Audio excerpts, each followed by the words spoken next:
With the help of his friend Kenji Matsudaira, nicknamed Mackenzie, Kotaro Satomi moves into room 106 at Corona House, which he has rented from Kasagi Shizuka-san, who is also his age, attracted by the low rent of 5,000 yen a month. In the evening, Kotaro calls his father to tell him that he has finally settled in, and also asks him how things are on his father's side, to which his father replies that he is done for now, and later hangs up as he is busy. After that, Kotaro goes to sleep. The next day he goes to work at an archaeological site, and there his friend Mackenzie tells him that he should have taken the day off as he just moved in, but Kotaro tells him that he is doing it because he needs money. Mackenzie also tells him about a rumor that the room he is living in is haunted, but Kotaro ignores this while working. A worker comes to Kotaro and tells him that he is needed at Site B. While searching for Site B, he hears a voice calling his name and suddenly falls into a mysterious hole and meets a woman of mysterious origin who tells Kotaro that she has been waiting for him for so long, and when he touches her hand, he wakes up in a hospital bed with Mackenzie by his side, who tells him that the incident has been dismissed as a mere head injury. Undeterred, Kotaro resumes his routine at school with his landlady, Kasagi Shizuka, and Mackenzie. After school, Shizuka, the landlady, asks Kotaro if he has any plans after school, to which Kotaro replies that there is something he has to do and says that he will leave the room. As Kotaro leaves, Mackenzie tells the landlady that Kotaro is joining a kidding society.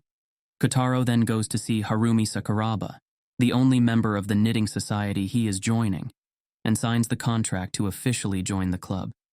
Sakuraba-san tells him that they will start working the next day. Later, when Kotaro returns to room 106, he finds a young lady in his room trying to scare him.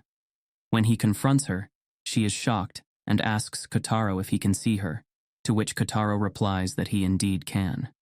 He picks up the girl and throws her out of the house, but she comes back in through the door and scares Kotaro. When he asks her who she is, she introduces herself as Sane Higashi Hongan, the ghost who lives in room 106. She tells Kotaro to leave the room, claiming it to be hers, but Kotaro insists on his tenancy and refuses to leave, which infuriates Sane. She starts casting spells at him, but Kotaro saves himself with her grandmother's sacred heirlooms. While they fight, a girl on a magical broom enters by breaking through the window. Kotaro inquires about her, and she introduces herself as the magical girl Rainbow Eureka, the princess of love and courage, and claims that she will protect the peace of the city. Kotaro and Sanae mistake her for a cosplayer and ask why she's in such a hurry. Eureka tells them that room 106 is in danger and asks them to leave. Kotaro throws them out as well, telling Eureka to go and tell someone else about her cosplayer story. Eureka explains that the Magic Kingdom forced her to wear the suit, and that she is not a cosplayer. Kotaro and Sanae feel sorry for her and take her back inside. Eureka asks if they believe her now, but Kotaro and Sanae still refuse to accept her as a magical being. While they are talking, another lady from the mysterious depths of the underground enters the room and introduces herself as Kureno Kiriha. She tells Kotaro that she is a descendant of people who moved underground centuries ago, and that they recently discovered the location of a shrine that is important to her people. The shrine happens to be room 106, and she asks him to give her the room so they can rebuild the shrine. Kotaro refuses, but Kiriha offers him gold, which Kotaro accepts. Kiriha then tells them that she will now prepare to invade the surface world, and once they activate the shrine, they'll have an endless supply of etheric energy. Hearing this, Kotaro immediately refuses to give her the room. Kiriha then rubs her breast against Kotaro to make him accept her offer, but Kotaro doesn't react.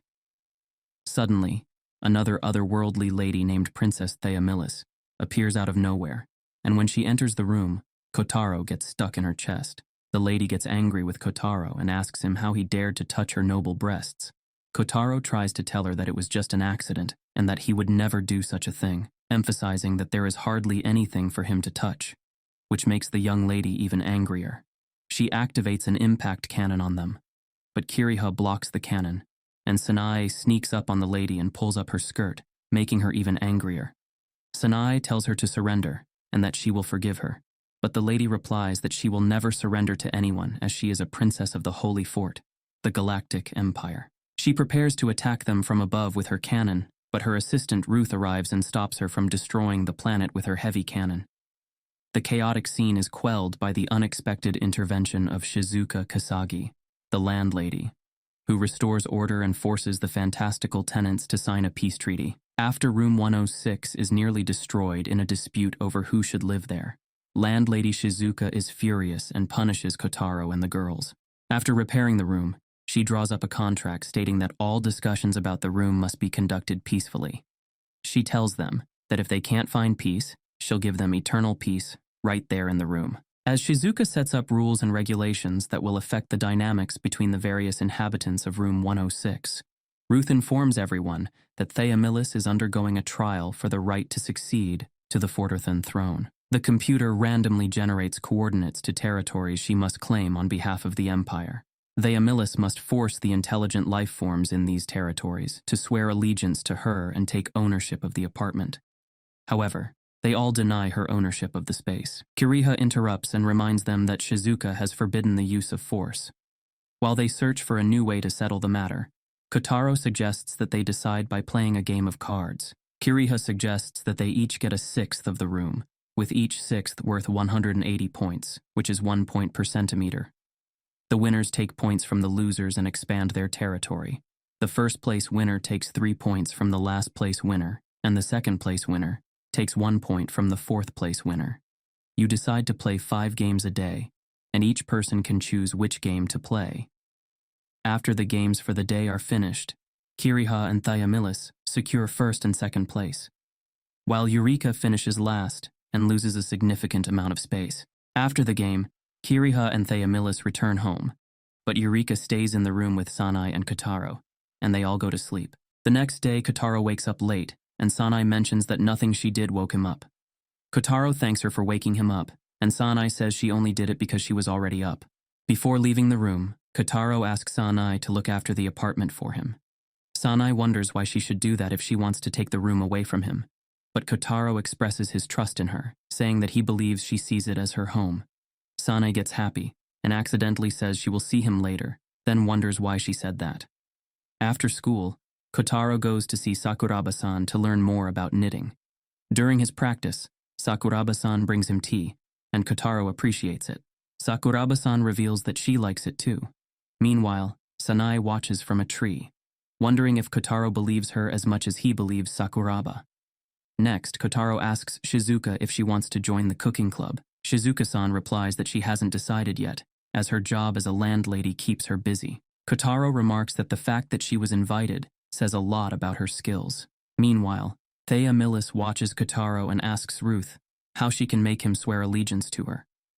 Ruth replies that she cannot, but she can sow the seeds of loyalty by spending time with him. The next day, after school, Kotaro stays in class, and Mackenzie asks him if he has any club activities. Kotaro replies that the club president is busy, so there is no meeting. Mackenzie tells him to go home, but Kotaro says he feels more relaxed at school, and Kiriha overhears his conversation with the help of her bots. When Kotaro returns home, he finds Kiriha waiting for him at the door. When he asks why, she tells him that she is using her kitchen to cook dinner for them. When Kotaro asks why she is doing this, Kiriha says that it is just a gesture of goodwill. Kiriha then shares the meal with Kotaro, as he promises to pay for his share of the food, and also with Thea and Ruth, as they help her prepare the meal in exchange for their shares. As they are about to eat, Sanai asks Kotaro to let her possess him for a while so that she can taste the food. Kotaro hesitates at first, but then asks if it will harm him, to which Sanai replies that he will be fine, and gets on Kotaro's back, telling him to eat now. Everyone is shocked as possessing him is surprisingly easy, but before they eat, Ruth notices Eureka looking at her, so she asks them if Eureka will join them or not. Kotaro asks her if she hasn't planned her meal, but Eureka shows them that her meal has been destroyed. Ruth tries to offer her her own meal, but Thea stops her. Kotaro then decides to share his meal with her. Everyone appreciates the food Kiriha has prepared. After dinner, they play the game again, and this time Kotaro manages to win. Later, when Kotaro has left, Thea asks Kiriha what she is going to do next, as she has something. Kiriha replies that she may or may not have, and asks Thea if she has any plans of her own lately. When the game is over, Eureka loses again. The next day at school, 4 new students are added to Kotaro's class. They are none other than Eureka-san, Kiriha-san, Thea-mili-san, and Ruthkania-san, which makes Kotaro angry. During the break, all the girls praise Kiriha-san's beauty. Meanwhile, Kotaro watches them with anger. On the other hand, some of the girls ask Thea and Ruth why they are interested in Japan. On the other hand, Eureka-san is doing extra homework because she failed the quiz. Meanwhile, Sanae is with Kotaro. He asks her why they invaded the only place where she could get some peace, and Sanae tells him that they are trying to put pressure on him. Next, Ruth and Thea wander through the school looking for food, but when they pass a group of boys training, their leader yells at them, asking how they can just strut through their sacred training routine. Ruth immediately apologizes to him, but Thea tries to defy him. Meanwhile, other schoolgirls get in the way and save her. Meanwhile, Kotaro writes a note to Eureka, asking her to come to the student club building after school. In her excitement, Eureka slips and falls on the floor, and Sakuraba-san helps her to get up. Eureka gets happier because someone else is nice to her. Eureka then asks Sakubara-san where the student club building is, and Sakuraba-san tells her the way. But when Eureka arrives there, instead of Kotaro, she finds a group of girls who tell her that Kotaro told them that she was a cosplayer like them, and they take Eureka with them. After that, Eureka finally wins her first game. Kiriha congratulates Eureka on her third win in a row. Meanwhile, Thea has had enough of the card game and refuses to play anymore. Kotaro agrees with her, to which Kiriha replies that she had a feeling that they would be overwhelmed with cards. The next day, Kotaro goes to Sakuraba-san and asks her to join the marathon, as each couple running in the marathon must be members of the same club. However, Sakuraba says that she is of no use to him in a marathon. Kotaro acknowledges her weak constitution, but suggests that she can quit once the marathon starts if she wants to. He emphasizes his need to enter and win the marathon, and asks her to be his partner. Sakuraba-san agrees, but insists that she will finish the marathon once she has started. Meanwhile, members of the Cosplayer Society measure Eureka's height for her race outfit. Later, during the preparations for the marathon, Kotaro asks Sanae whom she will choose as her partner. Sanae chooses him, citing their ongoing truce. Kotaro agrees, but receives a warning from Thea and Kiriha. Meanwhile, Kiriha is training with the track team for the marathon and instructs her bots to identify anyone in the school with greater athletic ability than her. Meanwhile, Ruth informs Thea that 2 flying objects, possibly Kiriha's Haniwa dolls, have been detected over the school grounds using thermo-electromagnetic camouflage. Thea orders Blue Knight to intercept them with an unmanned fighter, despite Ruth's attempts to prevent a breach of the treaty with Kiriha-sama. Kotaro assists Sakuraba-san with his training, as Sanae and Thea watch. Thea becomes jealous when she learns of Sakuraba, but Kiriha, standing beside her, asserts that Kotaro's actions lack logic. Kiriha urges Thea to explain her logic in attacking her dolls earlier, but Thea insists on defending against unidentified flying objects over the school. Before the marathon begins, everyone gathers on the grounds to represent their clubs. Kiriha-sama leads the marathon at first, but suddenly some men slip, causing a chain reaction of slips. Thea chases Kiriha while riding on a club member, and Kotaro also chases Kiriha while carrying Sakuraba. Eventually they all recover and start the marathon, but Eureka has yet to start. Kotaro faces his first marathon obstacle and solves a maths problem, then continues with Thea and encounters the next obstacle, eating food. Kotaro eats quickly and progresses, but gets stuck at the 7th obstacle, where he has to read but manages to get past it. Sakuraba loses his stamina halfway through and catches up with Eureka, who has lost hope. Sakuraba encourages Eureka, and together they continue the marathon. Kiriha remains in the lead and reaches the 8th fence. Meanwhile, Kotaro and Thea are following close behind and discover mine bombs along the way, causing chaos among the players. Eureka and Sakuraba are at the back, with Sakuraba losing his strength and collapsing. Eureka calls for help, but no one answers, so she transforms into her magical form and casts a spell to heal Sakuraba. Kotaro falls unconscious at the last obstacle, allowing Kiriha and Thea to continue. They choose a card from a pot, with Kiriha aiming for an A cup, or smaller, and Thea for a D cup, or larger. They try to take each other's bras. Meanwhile, Eureka and Sakuraba reach the final obstacle, picking cards that indicate that Sakuraba must have a club member and Eureka must have a friend. Sakuraba suggests joining Eureka's club to become friends, and they agree, winning the marathon. While everyone is wondering about Eureka and Sakuraba's unexpected victory, Sanai informs Kotaro that he technically won as well. This means that Eureka, Sanai, and Kotaro have all secured the apartment. During their discussion, Shizuka arrives and asks who planted the mines at Obstacle 8. Everyone points at Thaya, prompting Shizuka to go after her. Mackenzie approaches Kotaro with some men and expresses his desire to talk to him and to beat him to settle the matter. The ongoing battle for Room 106 takes an unexpected turn when the feuding residents declare an official truce.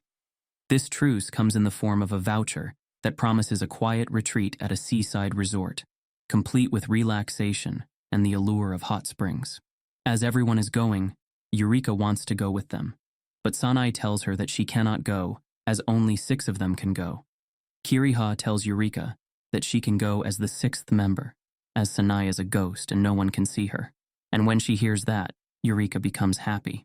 As they prepare for the trip, they make a collective decision to go swimsuit shopping, saying that they will go to a shop to buy swimsuits, and everyone will buy the swimsuit according to their taste. Kiriha teases Thea, as she has flat breasts, but Ruth manages to find a swimsuit for her. While everyone else is shopping, Kotaro asks Sanai if she is getting anything, but Sanai replies that she already has a swimsuit, to which Kotaro replies that he is looking forward to it. The trip to buy swimsuits becomes an opportunity for character interaction. Later, they go to the hot springs with Thea's spaceships. There, Kotaro asks Thea why she is trying to invade his place when she already has this massive ship. As they talk, Ruth tells Thea that the gate is ready, that will take them directly to the inn, and tells them that Thea recommended this mode of transport as it will save them money, which Kotaro thanks her for. Later, the group finally arrives at the seaside resort. First, they check into the room, but it is the same size as the room at Corona House. Ruth gets sad. As it was, she chooses the room but Kotaro by saying that they are there for the hot springs and the beach, not the room. Later, they go to the beach, where Kotaro also meets the Cosplay Society, who tells Kotaro that they dedicate their time to making costumes and that they also invent Eureka. But she said she was busy. Before leaving, Kotaro asks their leader to take care of Eureka, and she replies that she won't let her go. Kotaro then feels that Eureka is in good hands, which makes him happy. While Kotaro is lying on the beach, all the girls come behind his back thinking that they are going to surprise him and ask his opinion. But they notice that Kotaro only looks at Sakurabu, who is near him, and ignores them, which makes them even angrier. So as a punishment, they put Kotaro under the pile of sand and go to play in the water. But when they come back, they find that Kotaro is happily talking to Sakurabu instead of apologizing to them, which makes them even angrier. So they plan to extend his punishment while playing with a watermelon over his head in the sand. While they are playing with Kotaro's head, 2 men in black come from behind and catch Thea in their net. But they get beaten up very badly by other girls who also put them in the ground, like they did with Kotaro. Next, when they are all bathing in the steam room, Thea tells them that they should honor her mother. She has to prove herself worthy of the throne, so she needs the room. Sanai tells them that she has to wait for her parents in the room, and says that it would be terrible if they came back and she wasn't there. Eureka also tells them that she needs the room because she owes someone her life. Eureka also tells them that she is acting as a magical girl for them, as they were badly injured when they saved her. She also tells them that she cannot visit her family because it will cause them problems, which is sad for her. Then Kiria tells them her story and tells them that she has to stand her ground so that the Earth people can prosper again, and she also wants to ride a roller coaster. The change in setting is just an opportunity for the characters to unravel their stories. At night, while they are all asleep, Kotaro suddenly jumps on Ruth and mistakes her for a big beetle that he is dreaming about, which makes Ruth even angrier. As they decide what to do with Kotaro, he asks Sanai to speak for him as she knows that he rolls around in his sleep all the time. As a punishment, they throw Kotaro out of the room. When Kotaro goes to the seaside, he finds that Kiriha is also there, looking at some kind of card. When Kotaro asks her about it, Kiriha tells him that she got it from someone she liked a long time ago, and that she hasn't seen them since, but that she misses them very much. As they are talking, Sanai follows them to ask them to go back, but when she gets close to Kotaro, she gets electrocuted by the sacred heirloom Kotaro is wearing. Sanai then asks Kotaro if he is wearing the sacred heirloom because he wants her to go away. Kotaro tries to explain, but Sanai doesn't listen and leaves. Meanwhile, the men who tried to kidnap Thea on the beach plan to strike again, but this time they are fully prepared. The next morning,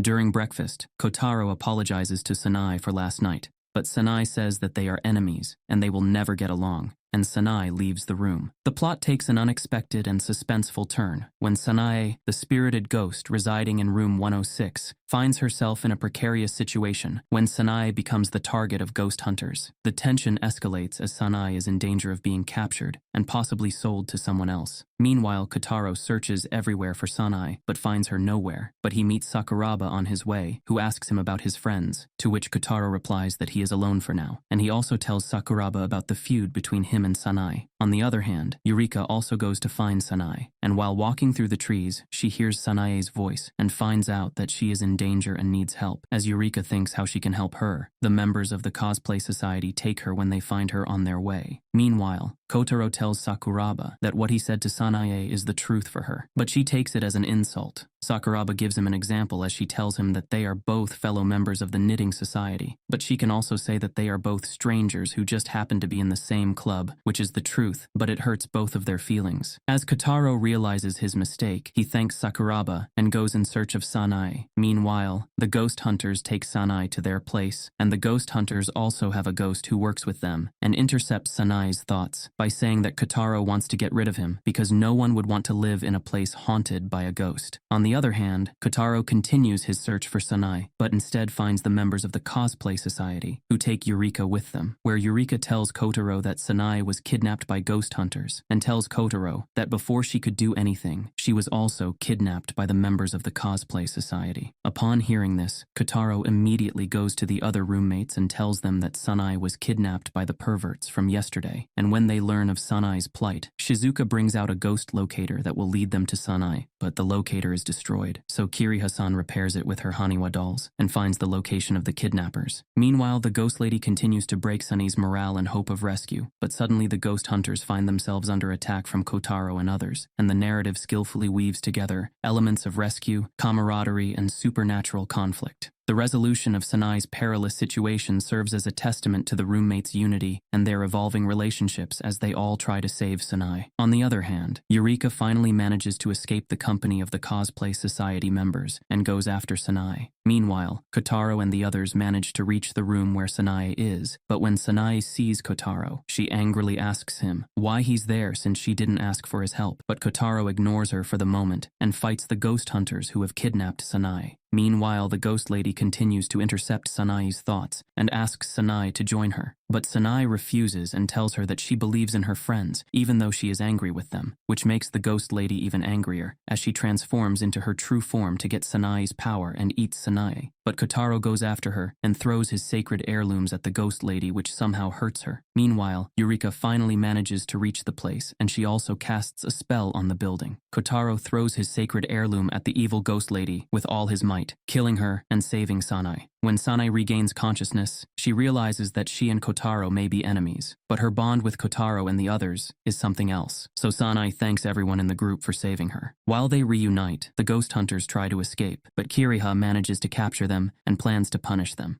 Later, they all return from their trip to room 106. Sanae and Kotaro finally manage to be friends again. The next day, Kotaro asks his roommates to write scripts for the drama club as the cultural festival is approaching, and his friend Mackenzie, who is in the same club, still has nothing planned for the year. Kiriha asks Sanae to tell her why Kotaro is trying to put on an act. Sanae explains to them that Mackenzie told Kotaro that he has no acting skills and won't be useful, and that pissed Kotaro off. Kotaro suggests that if they all write a script, at least one of their scripts will be accepted. Kotaro tells them that he'll give 5 points to whoever helps him write a script, and if one of the submissions is chosen, he'll give them 20 points. Hearing that they all agree to write the script. Later, they all sit down to write the script. Eureka comes to Kotaro and tells him that she brought the vice president of her club's pet into the room, which is a pet rhinoceros beetle. Kotaro scolds Eureka for bringing it into the apartment. Thea asks Kotaro what he's going to do, because if Ruth sees it, she'll blow a fuse. When Ruth returns to the room, everyone immediately hides Eureka and the beetle pet. At night, Sanae helps Kotaro to write the script and tells him that her mother was from a rich family and her parents wanted her to marry into a rival family, but she ran away to her father's house instead. While writing, Kotaro appreciates Sanae's handwriting, and Kotaro notices that Sanae wrote for Kotaro to tell her over and over again how great she is. Suddenly, Eureka comes to Kotaro crying and tells him that the beetle is moving around, which is why she can't sleep. So Kotaro allows her to use his room temporarily. The focus then shifts to Thea, whose play based on the Fortor the Legend of the Blue Knight stands out and wins the competition.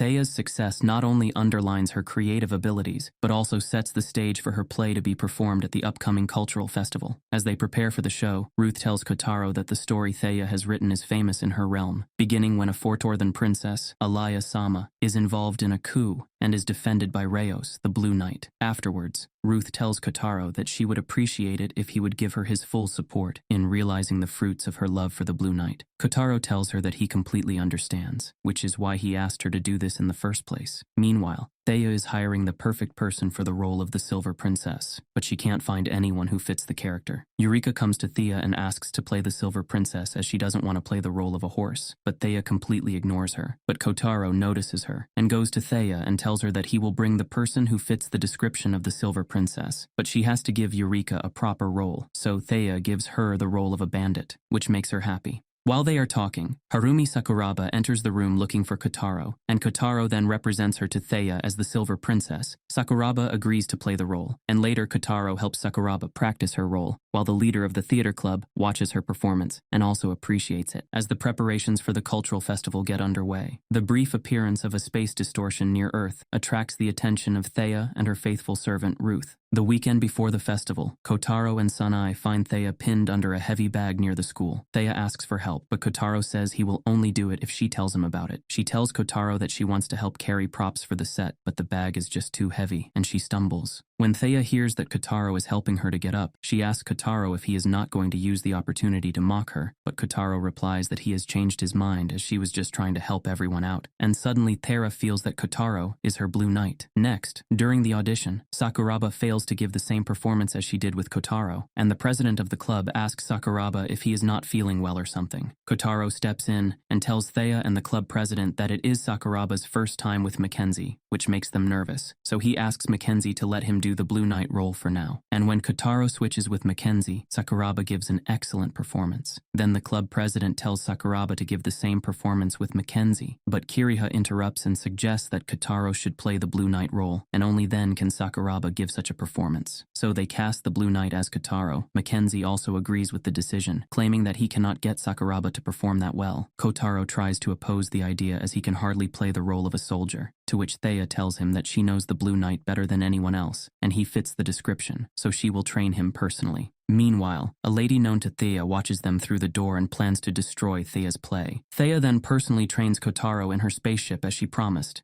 There, Ruth tells Kotaro that his measurements are identical to Blue Knight's, and Thea agrees with her. Thea then asks Ruth about the ship they spotted earlier, and Ruth answers in the negative. Kotaro asks her about it, so Ruth tells him that a Fortorthan ship appeared near Earth the other day, and they don't know who it was. Thea tells him that it was Clan, the second crown princess of the Fort of the Galactic Empire. Full name, Clariosa Daura Fortorthian, Thea's rival, but Kotaro asks her how she can be so sure. Thea tells Kotaro that Clan's ship, the Rogetsu, is equipped with a stealth system that she developed herself, and after their conversation, Thea starts training Kotaro again. Meanwhile, Eureka and Sanai are playing with the pet beetle, but Ruth suddenly joins them, and when she sees the beetle, she asks Eureka what kind of beetle it is, and after realizing that Ruth doesn't know what a beetle looks like, they are both relieved. Later, at the theater club, Thea asks Kotaro and Sakuraba to rehearse, and during this rehearsal, Kiriha is fascinated by the apparent similarities between the Blue Knight and a figure from her past, and Thea is also fascinated as she feels that Kotaro is the real Blue Knight. And during the rehearsal, an object falls on Thea, but Kotaro saves Thea from getting hurt, and when Kiriha looks at the object, she finds out that the attack was done on purpose. When they go back to room 106, Kotaro tells the other flatmates that it was Clan who attacked Thea, and her speciality is stealth. Ruth also tells that Clan and Thea are rivals, which is why there has been a conflict between them. When they discuss that Thea's life is in danger, she tells Kotaro that she will need him to protect her, as he is the Blue Knight. As the days pass, they finally finish their rehearsal, and the president of the club throws a party for them, but Thea stops Kotaro from going and asks him to rehearse more as he still needs to improve. Meanwhile, in room 106, Ruth finally finds out that Eureka's pet is a rhinoceros beetle and runs after Eureka to kill the beetle. She goes to the theater club where she finds Kiriha, Sanai, and Shizuka. She asks them for help, and Kiriha hides her in the club's closet. Ruth approaches the closet, but when she sees Kotaro and Thea dancing on stage, she regains consciousness, and suddenly Kiriha's dolls alert her that they have detected a special distortion in the room, and Kotaro and Thea's dance takes a dramatic turn when Thea's rival for the throne, Princess Clan, makes a surprise appearance.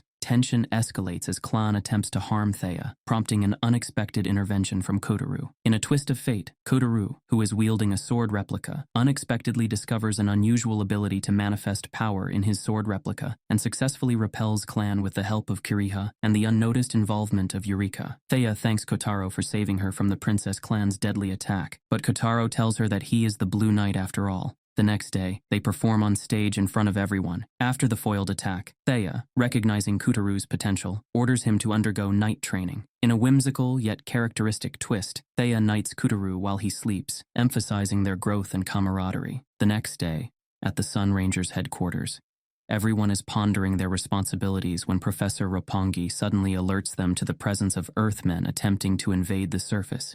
3 days earlier, Kiriha told the group about Harukaze Man and Kishu Lady, the local superhero team. The Neighborhood Association's youth organization has asked for their help and for them to take part in the show. Although Kotaro has experience from their last performance, he questions the necessity, but Kiriha assures them that it's about entertaining the children, not delivering a flawless performance. Thea enthusiastically agrees and urges Kotaro to train more, but he refuses. When he learns that Sakuraba and Mackenzie are also involved, Kotaro quickly changes his mind and agrees to take part. The next day, Thea, Kotaro, and Kiriha start the children's show by portraying the villains. Thea introduces herself as the Princess of the Earth Empire and claims to have defeated the Harukaze Man. The children, still in character, support Harukaze Man and express their confidence in defeating the villains. According to the script, Kotaro, as Baron Demon, brings Sakuraba on stage, and Mackenzie, according to the script, asks Kotaro to release his girlfriend. Kotaro, improvising, kicks Mackenzie, announces his intention to marry Sakuraba, and calls for his horse,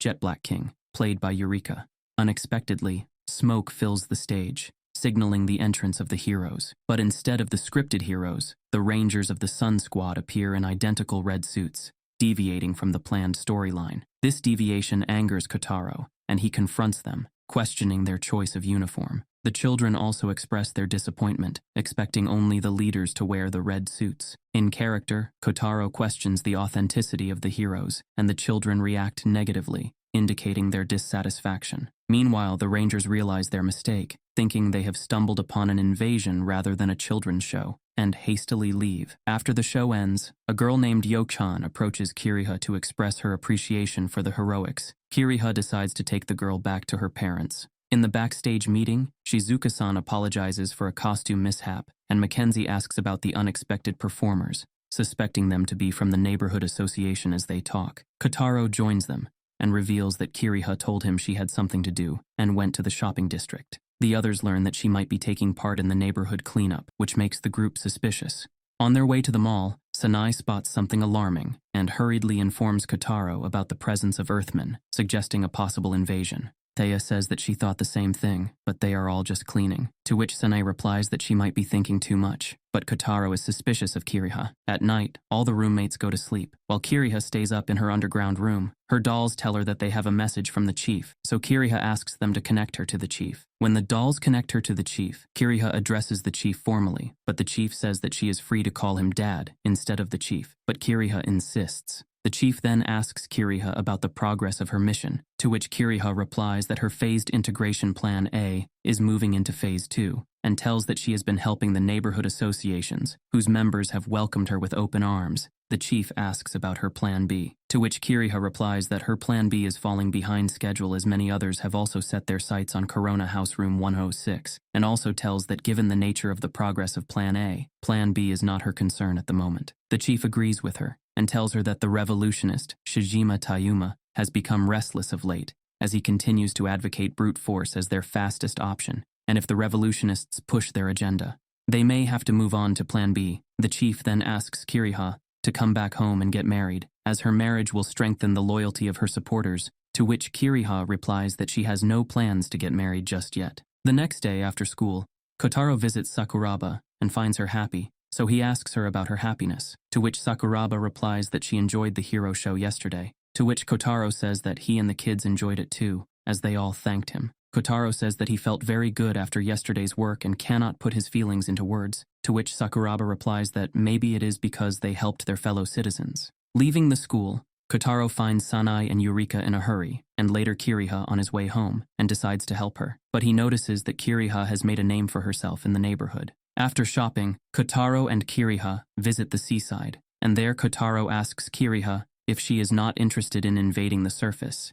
Kiriha asks Kotaro what gave him the idea, to which Kotaro replies that when he thinks about Kiriha cleaning the neighborhood and her hand in the hero show, he gets the feeling that she is just trying to become a part of the town instead of invading it, and tells her that she is too kind-hearted to be an invader. But Kiriha says that her ploy to gain his trust would have made him believe that, to which Kotaro says that when they first met, Kiriha said something similar to make him uncomfortable and asks why she would say something like that to him if she wanted his trust. Kiriha then asks Kotaro if she can have some of his time this weekend, as there's a place she wants him to visit with her. Kotaro agrees. When the weekend comes, Kotaro and Kiriha go out, but everyone else mistakes them for a date and starts following them when they leave. On the other hand, the Sun Ranger team wonders what has happened to their detector, but suddenly the alarm rings again, and Professor Roppongi tells them that he noticed a much stronger signature than the last one, and claims that this time it is real. Sakuraba-san takes Kotaro to Haruzake Land, and tells him that it is the same as she remembers from her last visit 10 years ago. Kiriha acts like a child and continues to play in the amusement park, while the cast follows her from behind. Amidst the laughter and excitement of various rides, Kiriha and Kotaro ventured into a theater to watch the Rhinoceros Beetles show. Concern arose when Eureka noticed that the theme centered on large beetles, which worried Ruth, who had an allergic aversion. A frantic search ensued, only to find that Ruth was absent. Unknown to them, Ruth had wandered onto the stage, mistaking cosplayers for actual bugs. Shizuka-san, also a participant in the show, was alarmed at the potential ruin and took drastic measures, giving Ruth a good beating to save the performance. When Kotaro and Kiriha left the theater after the show, their footsteps led them to the Ferris wheel. Here, amidst the nostalgic scenery, Kiriha decided to share a deeper aspect of her past. A revelation unfolded about an argument with her father, leaving home after the loss of her mother, and breaking a taboo by surfacing. In this vulnerable confession, she told of meeting Kotaro 10 years ago. Although she couldn't remember his face or name, the connection remained in her memory.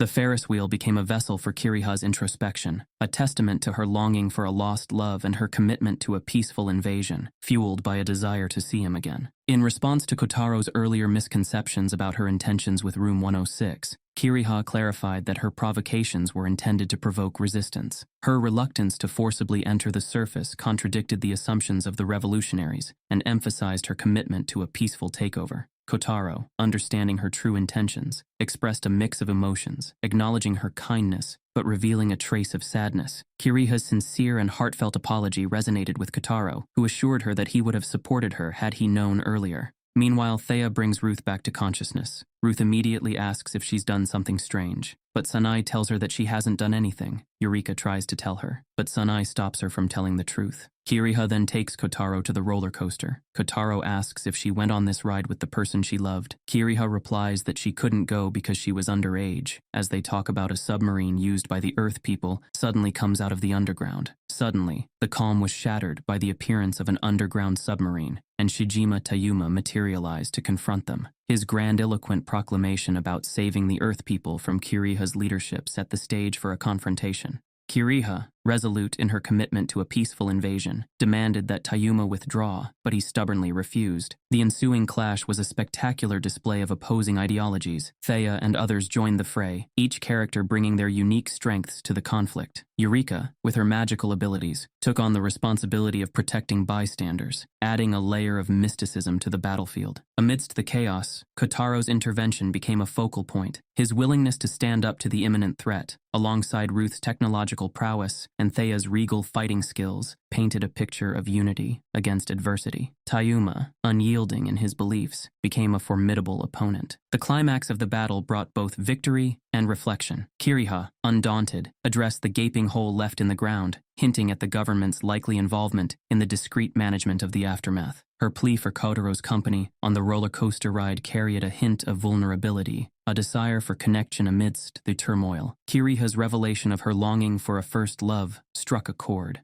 Kotaro's understanding response, rooted in empathy, revealed the depth of their connection. The complexity of their relationship unfolded against the backdrop of a roller coaster, metaphorically mirroring the ups and downs of their journey together. Meanwhile, Professor Roppongi continues to warn the Sun Squad Rangers about the Earth people, but now the Rangers simply ignore him. As they return to their normal routine, Thea approaches Kotaro and asks if he has read the script she has prepared. Despite her request that he start preparing, Kotaro remains asleep. Ruth intervenes and suggests that Thea wake Eureka first, but Eureka is still asleep. Kotaro thinks about how 3 whole seasons have passed with the girls. The next day at school, during the break, Ruth brings up the subject of Christmas. Eureka associates it with indulging in chicken and cake, but Sanai corrects her, explaining that Christmas is when Santa Claus gives presents. Ruth asks Sanai if she knows Santa personally, but Sanai denies it. Kiriha adds that Christmas was originally a formal religious event, while Shizuka notes the modern trend of couples celebrating love on the day. Mackenzie asks Kotaro about his Christmas plans, wondering if he'll be practicing with Thea.